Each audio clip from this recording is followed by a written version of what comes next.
So Manchester United have been looking for a manager for quite a few months now.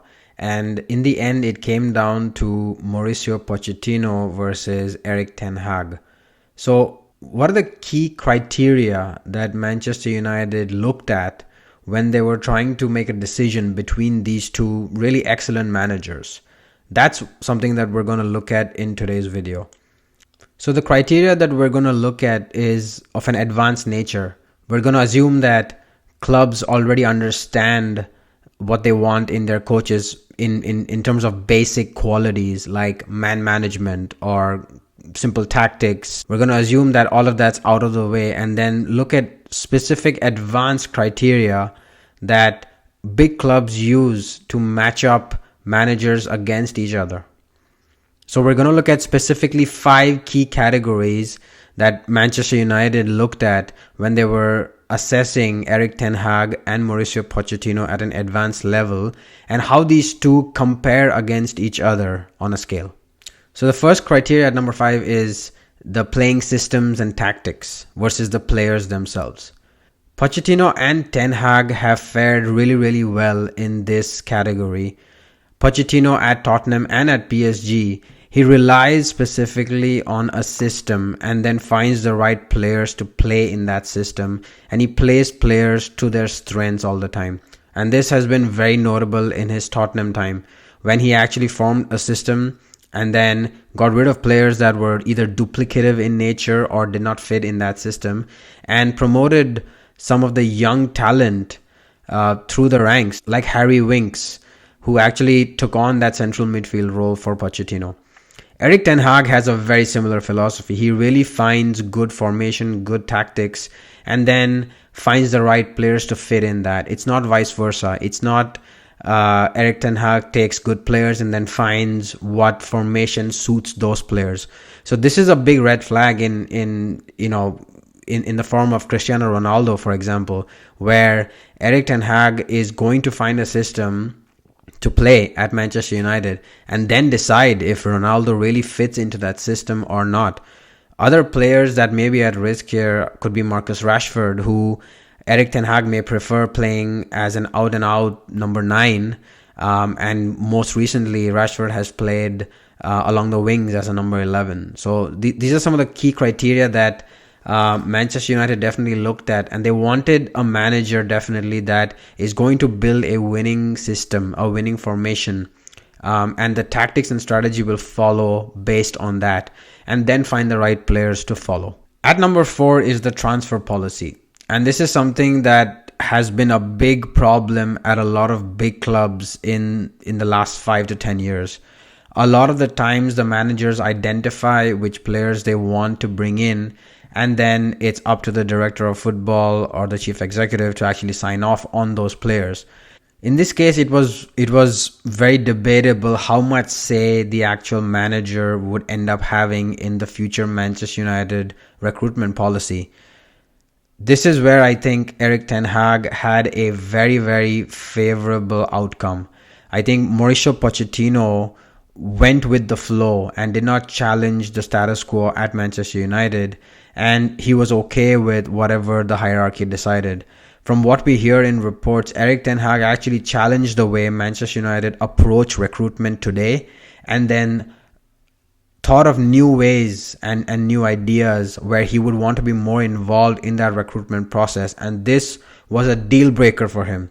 If Manchester United would not have agreed to change their ways slightly, I don't think Erik Ten Hag would have accepted the job. I think he would have actually walked away from it because that's a very important factor for him at Ajax as well. When he's actually recruiting players, he's very involved in the process from the start to the finish, and he has an equal say on recruitment matters, right? So I think this was a big plus for Erik Ten Hag, that he actually challenged the way Manchester United have approached recruitment in the last 5 to 7 years after Alex Ferguson left.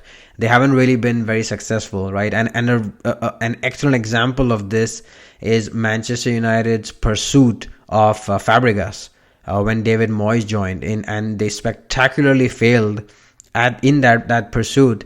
And David Moyes didn't really have much of a say and ended up getting Marwan Fellaini instead, who was probably number 3 in that list of players that he wanted, right? And it ended up in a few years of misfortune for the club, because that central midfield position, I would say, weakened quite a bit. At number 3, we have the youth academy policy.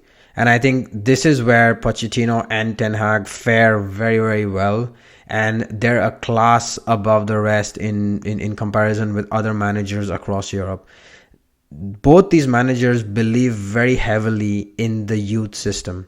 And I think Pochettino's record at Tottenham and Ten Hag's record at Ajax absolutely prove this. They've brought in so many players from the ranks of the academy to actually fill the first team places, instead of going and dipping into the transfer market. And that speaks volumes. Clubs like Manchester United need to really, really focus on the academy at all times. And they have to put a heavy emphasis on youth players being consistently developed so that they can take first team spots. This is a policy that Alex Ferguson was a big proponent of, and it's also a policy that Ralph Rangnick has always endorsed. And Rangnick has looked at the academy and always tried to bring up a few players to the first team, and they've done well. There have been a lot of names on the first team sheet that have been from the academy.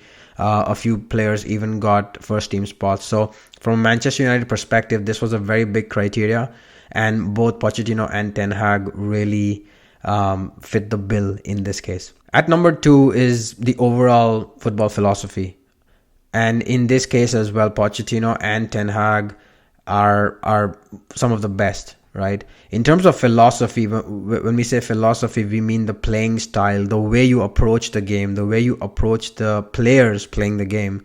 And you need to really be a people person if you're managing Manchester United. You can't be a very results-oriented person only and not care about the actual players. Some of the best examples in the sport today, I think, are Jurgen Klopp and Pep Guardiola, where there's so much emphasis on the way they think about the game and the way they approach players when they're playing the game, that the football that ends up as a product of all of this is never boring. Right? It's never boring to see Liverpool or Manchester City play these days. And that's the kind of philosophy that Manchester United need going forward if they are to build the team that they want to build. And I think this philosophy comes across very, very well from Pochettino and from Ten Hag. So both managers there, I think, were well placed. And this is a big, big criteria when it comes to choosing a manager, is how that manager approaches their playing philosophy and wants to coach the players and create this legacy around the club around that philosophy. And the number 1 criteria, and this is something that's very, very objective and very, very, very, very metricized, if you want to call it that, is the number of trophies that you won. This is where Pochettino really fell short, right? Pochettino really had all of the other boxes ticked, but he's never won a trophy with Tottenham. He got them all the way to the Champions League final, but they lost the final in the end. So in this specific case, Ten Hag had a leg up versus Pochettino, and Ten Hag has experienced success. He has taken the team all the way to the championship, all the way to the Dutch Premiership as well. So I think they've done so well in the league and in Europe as well, that this created a very unique skill set for Ten Hag. When you taste success and when you understand what it takes to win trophies, you start to separate yourself away from other managers, right? And that's something that Manchester United really need. They need a manager that has won trophies.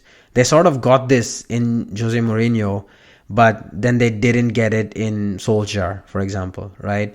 They didn't have it with David Moyes, but they had it with Van Gaal. So there's been a mix of this over the past few years at Manchester United. But I think in the next manager, they absolutely had to get someone that has all of these criteria perfectly mapped out. And all of these criteria had to be very favorable for Manchester United.